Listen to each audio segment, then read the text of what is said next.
નું ગયું એમાં જો જોહાર પીહુ કેમ નું ગયો કાઢી જુઓ તમે 150 વર્ષ પહેલાની વાત છે કે ભાઈ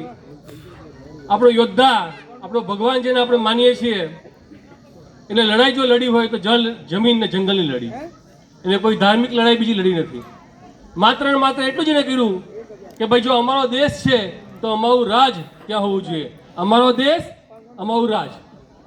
એનું ખાલી કહેવાનું એટલું હતું કે અમે તમારી જગ્યામાં આવવા માંગતા નથી તમે અમારી જગ્યામાં આવતા નહીં બસ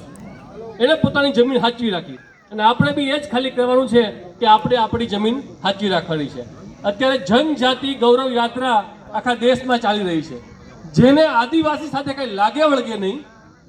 જેને ડીએનએ માંથી ડીએ મળતો નથી ડીએનએ માંથી જેનો ડીએ મળતો નથી એ અત્યારે જય ભગવાન બિરસા મુંડા કરવા માંડ્યા છે એ અત્યારે જય ભગવાન બિરસા મુંડા કરવા માંડ્યા છે આનું કારણ શું છે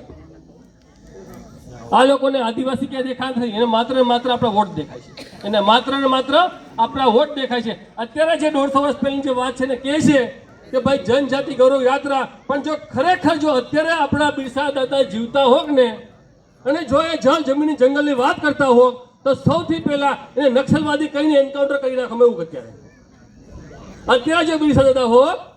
અને જળ જમીનની હકની લડાઈ જો લડતા હોત તો જેમ આપણા આદિવાસી ભાઈઓ મધ્યપ્રદેશ કે ઝારખંડ કે મધ્યપ્રદેશમાં જે બી જગ્યાએ આદિવાસી લડાઈ લડે છે એને નક્સલવાદ કહેવામાં આવે છે એ જ રીતે એને પણ અત્યારે નક્સલવાદી કહીને મારી નાખવામાં આવ્યો હકીકત આ છે